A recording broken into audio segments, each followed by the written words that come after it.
Welcome back to my YouTube channel जीता नाजरीन। कैसे हैं आप सब? मैं बिल्कुल ठीक ठाक हूँ। तो आज की जो रेसिपी है वो ईद के लिए आपके लिए बहुत ही ज़्यादा हेल्पफुल है। आपको अव्वल तो ये रेसिपी हर किसी को आती है, लेकिन हर किसी का अपना अंदाज़ है। तो ये मेरी रेसिपी में जो अंदाज़ होगा वो है मेरी मम्मा का अंदाज़। तो आए चले रेसिपी स्टार्ट करते हैं।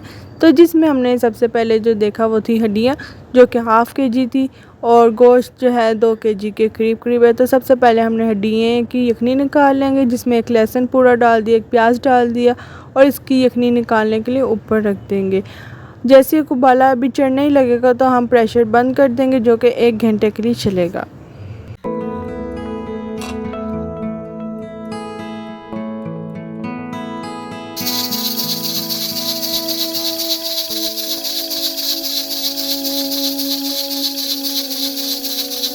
1 घंटा गुजर चुका है और इसकी जितनी यखनी निकल सकती थी सारी निकल के बाहर आ गई, यहाँ तक कि उसका ऑयल भी सारा हड्डियों का बाहर आ गया हुआ है।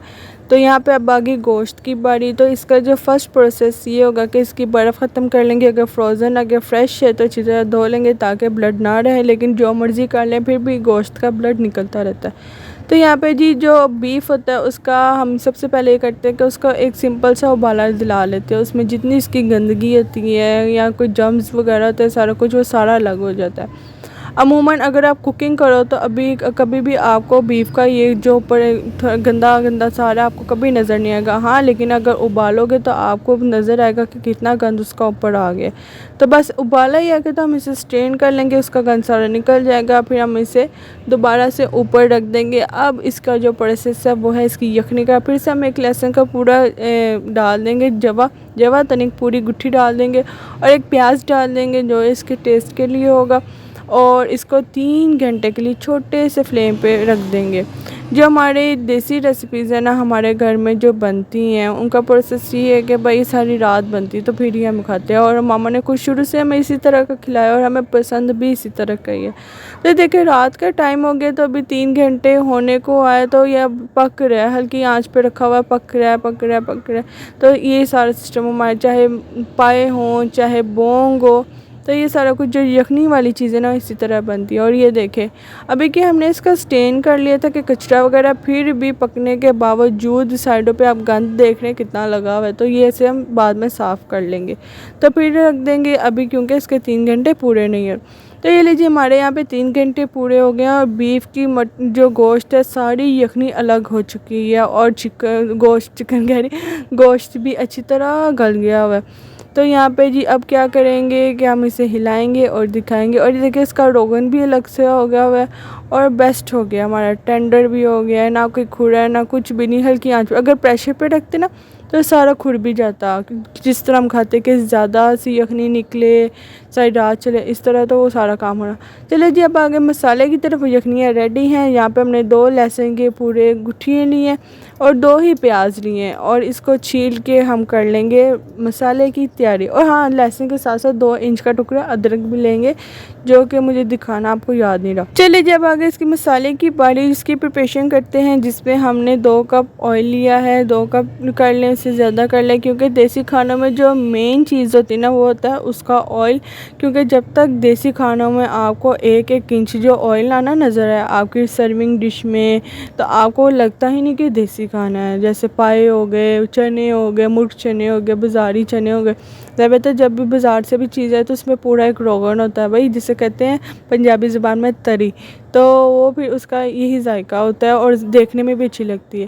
तो यहाँ पे जब तक हमारा प्याज होता है रेड, आए मसाले देख लेते हैं, जिसमें हमने 2 से 3 चम्मच भर के लिया लाल मिर्च, हमने अपने मुताबिक लिया। काली मिर्च ½ टीस्पून, गरम मसाला 1 टीस्पून, और सूखा धनिया लिया 1 टीस्पून, ½ टीस्पून जो है ज़ीरा पाउडर लिया, हल्दी अपने मुताबिक, और जो कश्मीरी लाल मिर्च ली है 1 टीस्पून लिया, और 2 करी पत्ते, 2 काली मोटी इलायची, और 2 जो है दालचीनी की छोटी छोटी स्टिक्स, जो कि है 2 इंच के करीब कर लो। तो ये हमारे गरम मसाले हो गए। तो यहाँ पे पहले प्याज को अच्छी तरह कर लेंगे गोल्डन ब्राउन, जिससे फ्राइंग प्याज होता है उस तरह इसको करके रेडी कर लेंगे।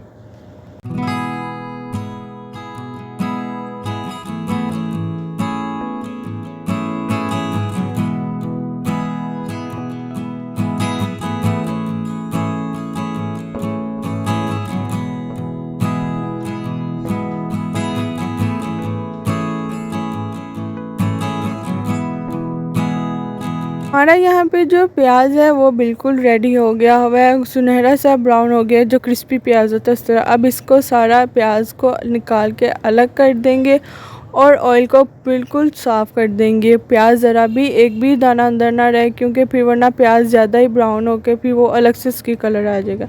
जब प्याज निकल जाएगा तो हम उसमें जो ड्राई इंग्रेडिएंट्स थे, करी पत्ता, काली इलायची और दालचीनी, उसको हिलाएंगे, कुरकुरा लेंगे, जिससे उसका फ्रेगनेंस निकल आएगी। और लहसुन और अदरक का पेस्ट बना के उसे ऐड कर लेंगे। और जब तक वो रेड होगा हम आगे दूसरे प्रोसीजर की तरफ, जिसमें हमने हाफ़ kg दही लिया और जो प्याज सारा था उसको डाल के और इसी अच्छी तरह ब्लेंड कर लेंगे, ये पेस्ट करके अलग कर लेंगे। तो जैसे ही प्याज और लहसुन अदरक और लहसुन की भुनाई हो जाएगी, कलर चेंज होने पे आ जाएगा, सारे मसाले ऐड करेंगे, उनको अच्छी तरह भून लेंगे, थोड़ा थोड़ा पानी ऐड करते जाएंगे ताकि अच्छी तरह भुनाई हो जाए। फिर जैसी भुनाई हो जाएगी फिर हम इसमें प्याज और दही का जो ब्लेंड करके मिक्सचर रेडी किया उसको ऐड करके उसकी भुनाई कर लेंगे। तो यहाँ पे जैसे हमारा मसाला रेडी हो गया, अब हम इसमें जो हमारा गोश्त रेडी है उसको निकाल के वो ऐड कर लेंगे। तो ये देखिए जी, सारा गोश्त बाहर हमारी प्लेट में आ गया है और पीछे सिर्फ़ और सिर्फ यखनी रह गई है। और यहाँ पे गोश्त की भी भुनाई कर लेंगे। और एक और ज़रूरी बात कि जो हमने लहसुन डाला था उससे भी वेस्ट बिल्कुल नहीं करेंगे, पूरा गला हुआ है, इसको भी निकाल के हम ऐसे ही सालन में ऐड कर लेंगे। क्योंकि गोश्त की भुनाई हो रही है तो बीच में लहसुन भी मज़ीद भुना जाएगा। तो उससे भुनाई की ज़रूरत नहीं है कि उसकी जो मसाले का जो जुज़ है वो कंप्लीट हो जाएगा, इस तरह वो भी ज़ाया नहीं होगा। तो इस तरह आप चाहे प्याज भी ऐड कर सकते हैं जो रह गया था। जब गोश्त की भी भुनाई हो जाएगी, ज़रा 10-15 मिनट भूनेंगे हल्के हाथ से, क्योंकि गोश्त पूरा गला हुआ है, टूटने का ख़तरा बहुत ज़्यादा है। तो प्यार से भुनाई करेंगे और जैसे भुनाई हो जाएगी फिर हम यखनी ऐड कर देंगे।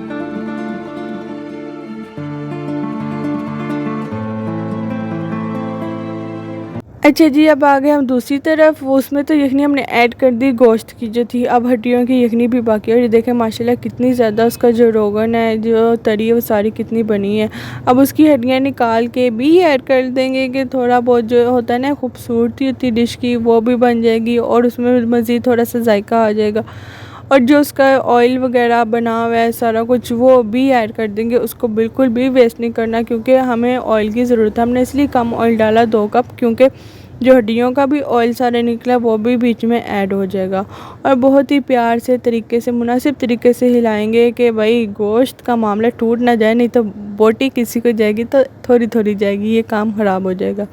तो यहाँ पे जितनी आप चाहें, जितना आपने शोरबा बनाना है उतनी ही यखनी डालेंगे। बाकी जितनी यखनी है, जैसे कि हमारे पास जितनी यखनी डालनी थी डाल दी, बाकी जो हम सेव कर लेंगे, जो बाकी रह जाएगी उसे हम किसी भी चीज़ में यूज़ कर सकते हैं। चाहे तो कोई राइस बना लें, चाहे तो कोई आप सब्ज़ी बना रहे हो उसमें 1 कप डाल दें, क्योंकि यखनी ही है, उससे ज़्यादा तो कुछ भी नहीं है। और ये देखिए जितना रोगन बचा था, जो भी था वो भी हमने बीच में ऐड कर दिए।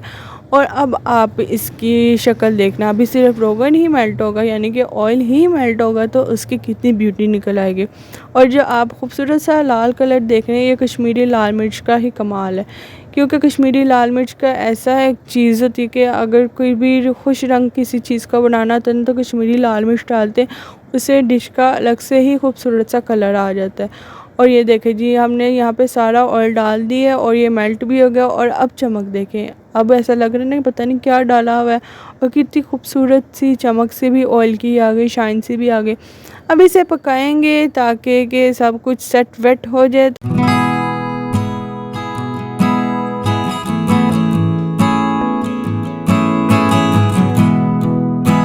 अच्छा जी, अब ये स्टेज आ गई कि अब सब कुछ एक तरह का रेडी है, बस अब इसे पकाएंगे कि थोड़ा गाढ़ा होना है, थोड़ी फिनिशिंग लुक आ जाएगी। और यहाँ इस स्टेज पे आके हम इसमें जो लास्ट टचेस देंगे, नमक होगा और मज़ीद ऊपर से पकते हुए शोरबे में हम डालेंगे काली मिर्च डालेंगे और गरम मसाला डालेंगे। और ये इसी दौरान ये पकता भी रहेगा।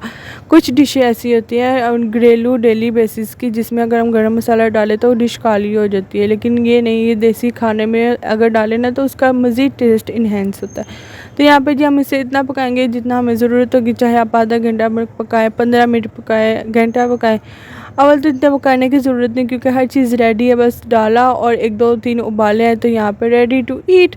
लेकिन फिर भी हमने 1 घंटा हाथ पकाया था कि एक चीज़ अगर हमें, क्योंकि हम गाढ़ी थोड़ी सी चीज़ पसंद करते हैं, कुछ लोग होते हैं कि पतला शोरबा पसंद करते हैं। हमने इतना पकाया था कि भाई थोड़ी सी एक लुक बन जाए, एक ग्रेवी थोड़ी सी हो जाए।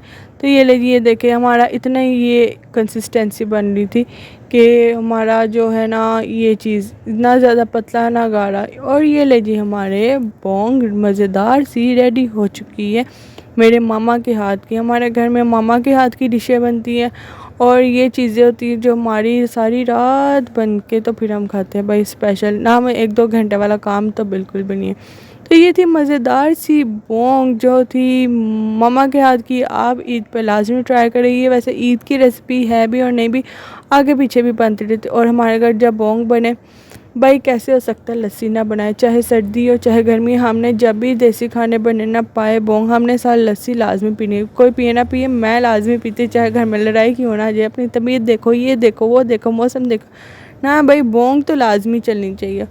और यहाँ पे जी हम अपने करती हैं मज़ेदार सी वीडियो को एंड, फिर मिलेंगे इंशाल्लाह नेक्स्ट वीडियो में। तब तक रखिए अपना ख्याल। अल्लाह हाफिज़।